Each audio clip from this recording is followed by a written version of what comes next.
انسان کے علاوہ جتنی مخلوق ہے وہ زندگی گزارنے کا طریقہ ماں کے پیٹ سے سیکھ کر آتی ہے. ہر مخلوق. ربنا الذی اعطى كل شيء خلقه ثم هدى. رب وہ ہے جس نے ہر چیز کو پیدا کیا اسے ہدایت.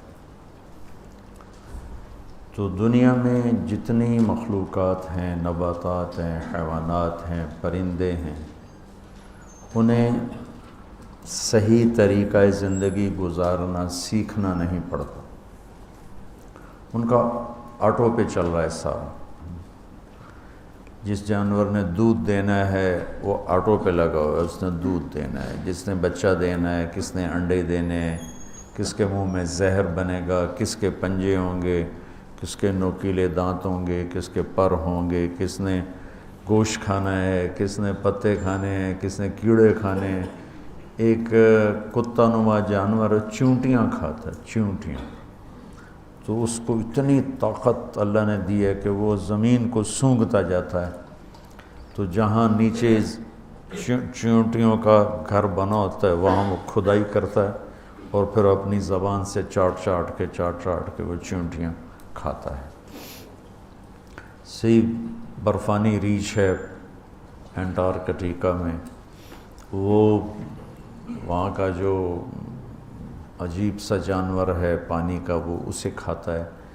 وہ اوپر برف جم جاتی ہے تو برف کو سونگھتا ہوا جاتا ہے اور نیچے تک اس کا ناک خوشبو کو محسوس کرتا ہے اس جانور کی، اور برف کو توڑ کے نیچے منہ مار کے نکالتا ہے.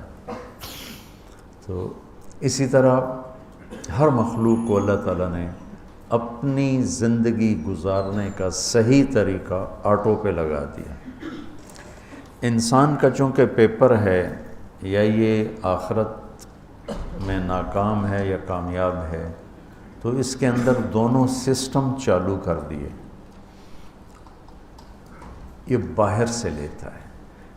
اللہ تعالیٰ نے ہمیں یہ جو کتاب نصیب فرمائی ہے ہمارے نصیب میں، ان ھذا القرآن یہدی للتی ہی اقوم، کیسے زندگی گزاریں کہ دنیا میں بھی کامیاب ہو جائیں، آخرت میں بھی کامیاب ہو جائیں. تو قرآن کا دعویٰ ہے کہ میں تمہیں وہ راستہ بتاؤں گا جو سب سے صحیح اور سیدھا ہوگا.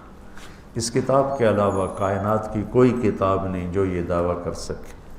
حدیث پاک قرآن ہی کا حصہ ہے کہ قرآن کی تعبیر، تشریح میرے نبی پاک صلی اللہ علیہ وسلم کی زبان سے نکلے ہوئے کلمات ہیں. لہذا قرآن اور حدیث کا تو ایک ہی حکم ہے. تو دونوں مل کر یہ دعویٰ کرتے ہیں کہ اگر یا ابا سفیان، میرے نبی کی حدیث یاد آ گئی اس آیت کی مناسبت سے. قرآن کہتا ہے ان ھذا القرآن یہدی للتی ہی اقوم. صرف ان ھذا، صرف یہی قرآن تمہیں راستہ دکھاتا ہے جو سیدھا ہے اور کامیابی تک لے جاتا ہے. اسی کو میرے نبی نے یوں بیان کیا، یا ابا سفیان جئتکم بکرامت الدنیا والآخرہ. ابو سفیان جئتکم بکرامت الدنیا والآخرہ، میں تمہارے پاس دنیا اور آخرت کی عزتیں لے کر آیا ہوں، کامیابیاں لے کر آیا ہوں. تو وہ آیت اور یہ حدیث مل کر ایک تصویر پیش کر رہے ہیں کہ کامیاب زندگی گزارنے کا طریقہ کہاں سے ملے گا.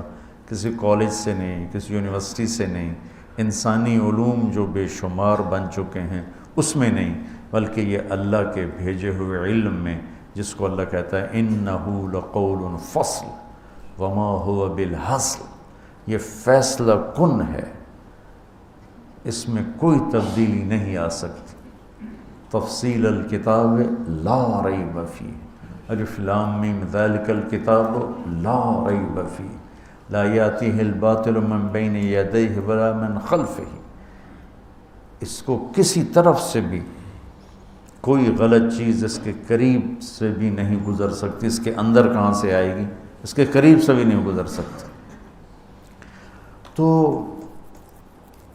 اللہ نے اس امت پہ فضل فرمایا، اس نے اپنے قرآن کی حفاظت کی اور اپنے نبی کے فرمان کی حفاظت کی۔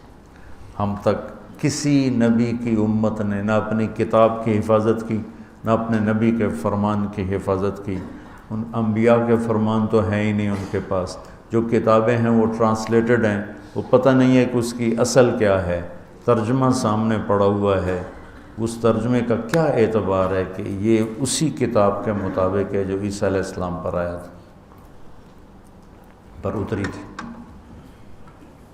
تو صرف یہ قرآن میدان میں ہے کہ اللہ تعالیٰ نے خود اس کی حفاظت کا ذمہ لیا۔ یہ واحد کتاب ہے دنیا کی جو بغیر سمجھے یاد کی جاتی۔ کتنی عجیب بات ہے، چونکہ ہمارے ماحول میں ہے تو ہمیں پتہ نہیں چلتا۔ جس چیز کو انسان سمجھتا نہ ہو اسے یاد نہیں کر سکتا، دل ہی نہیں لگتا یاد کرنے،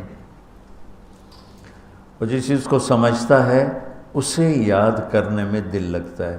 ایک 7 سال کے بچوں کو کیا پتہ میں کیا پڑھ رہا ہوں، کیا نہیں پڑھ رہا ہوں، یہ کیا ہے، اور وہ یوں یاد کرتا ہے کہ اوپر سے نیچے پڑھتا ہے، نیچے سے اوپر پڑھتا ہے۔ وہ جو کراچی کے حفاظ، وہ کیا ہے، وہ تو کوئی اللہ پاک کا معجزہ ہے، کرامت ہیں کہ ایک لفظ بتاؤ تو آگے پڑھ دیں گے، پیچھے پڑھ دیں گے، والناس سے شروع ہو کر الف لام